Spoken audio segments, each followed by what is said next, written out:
نن ډېر د خوشحالۍ او افتخار ځای دی چې د لومړي ځل دپاره د افغانستان په دولتي سکتور کې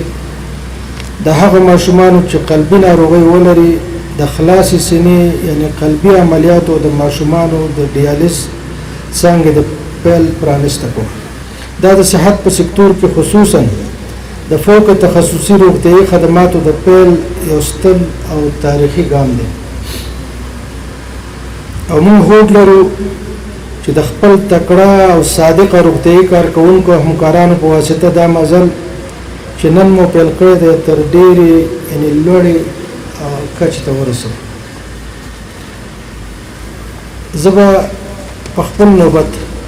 د امیر المؤمنین حفظه الله ورعاه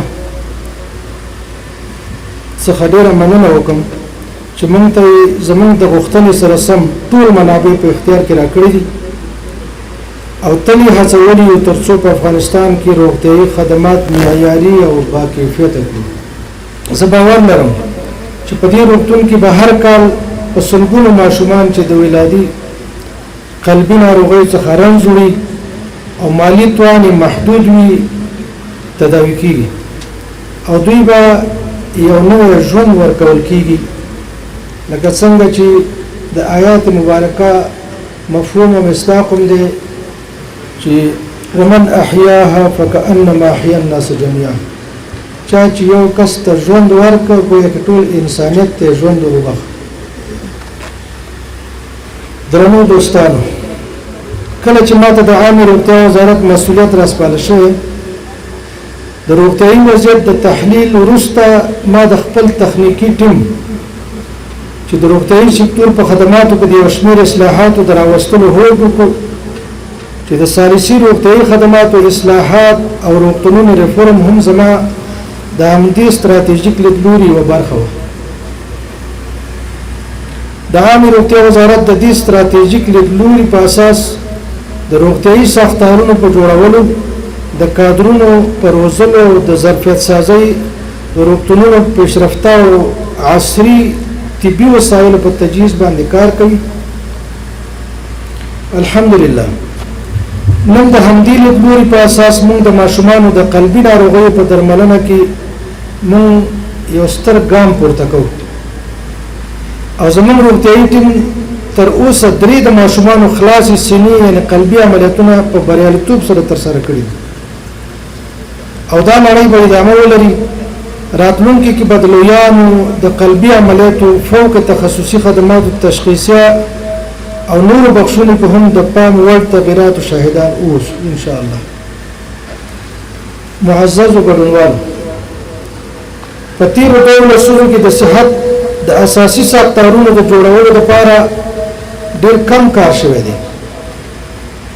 باوجود د دې چې میلیونونه ډالر د روغتیا وزارت سره مرستې کېدلې، اما بیا هم معالجوي او تشخیصیه برخه کې ډېر کم د حساب وړ پرمختګونه لرو. همدارنګه د کادرونو په روزنو او جذبولو کې هم محدود کار شوی دی. په روغتونونو کې د پیشرفته طبي وسایلو د نصب په برخه کې ډېر کم علاقمندي موجود وه. په حقیقت کې روغتونونه په ډېر کمزوري حالت کې موږ ته په میراث پاتې شوي. برعکس د امارت اسلامي په راتګ سره موږ کوشش کړی چې ملي عام المنفعت او هغه پروژې او کارونه چې افغانانو د سهولت ایجادوي که طبي سکتور کې یا هم نورو سکتورونو کې حمایه کړو تر څو وکولی شو خپل وطنوالو ته په داخل د افغانستان کې د اړتیا وړ خدمات عرضه کړي. تاسې وګورئ موږ د نړیوالو بندیزونو سره مخ یو، زیرمې مو کنګل دي، بانکي سیستمونه مو تر بندیزونو لاندې دي،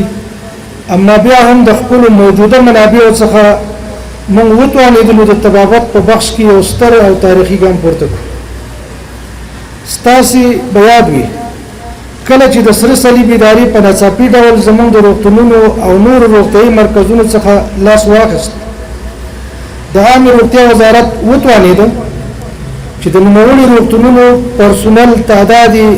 چې د 10,000 په حدودو کې موجود د ماشاتو د یادو روغتونونو د درملو او نورو مصرفي مواد او احتیاجات د امارتي بودیجې څخه مهیا کړي. که څه هم په ابتدا کې چې کله سره صلیب د یاد روغتونونو مالی تمویل پرېښود یو شمیر مغرضو کسانو د ګنګوسي کولې چې نور به د روغتیا سیستم وپاشل شي، خدمات به ټکني شي، اما په الله تعالی جل شانه په فضل او د الله په مهرباني د مشرانو په حمایت سره موږ وتوانېدو چې همدا روغتونونه فعال وساتو، حتی نور ساحات ته هم روغتیايي خدمات وغځو.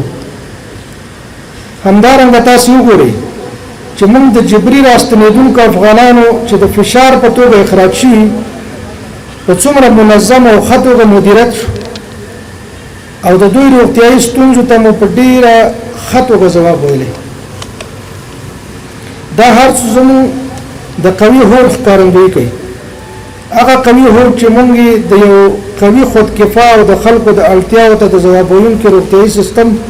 د جوړېدلو لپاره لرو. او زه باور لرم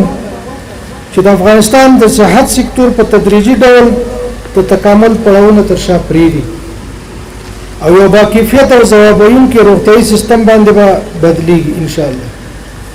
او راتلونکي کې به ټول هغه پروپاګند چې ځینې نړیوال سازمانونه د خپلو ګټو د فنډ د راټولولو لپاره د روغتیا د سیستم د پاشل کېدلو یا هم د خدماتو د ټکني کېدلو په اړه کوي ناسم ثابت شي. زموږ د پلان یوه برخه دا هم ده چې د روغتونونو د اصلاحاتو د طرح مطابق فوق تخصصي روغتیايي خدمات په کابل کې پراخ او نورو لویو ښارونو ته هم وغځو، ترڅو هغه ناډولتوب چې د تخصصي خدماتو په ویش کې په تیرو وختونو کې رامنځته شوی اصلاح او په داخل د افغانستان کې د خلکو لاسرسي تخصصي خدمات ته ډېر. زه همدارنګه په خپلو ټولو نړیوالو همکارانو غږ کوم که تاسې د بشریت او انسانیت داعیان یاست نو زموږ سره د صحت د اصلاحاتو او ریفور د طرحې تخنیکي او مالی حمایه وکړئ. داسې حمایه چې دا مرستې د ناروغانو د ستونزو د حل لپاره استفاده شي، نه د دفتري مصارفو، خارجي سفرونو او د کاغذ پرانیو، ځکه صحت باید د سیاست قرباني نشي. او کومې مرستې چې د افغانانو په نوم راځي باید په مؤثره ډول مصرف شي. په دې برخه کې د تجهیزاتو تخنیکی روزنې د ساختارونو په جوړولو کې ستاسو مرسته مستقیما د افغانانو او د افغان ماشومانو د میندو او اسیب پذیره قشر په ژوند او سلامتي ژورې اغېزې لرلی شي. په اخر کې یو ځل بیا د خپلو متعهد ډاکټر صاحبانو چې د ماشومانو د قلبي ناروغۍ د درملنې پروژې په کامیابۍ سره پیل کړه مبارکي وایم او هیله لرم چې دا روغتون به ډیر زر ماشومانو ته نوی ژوند وروبخي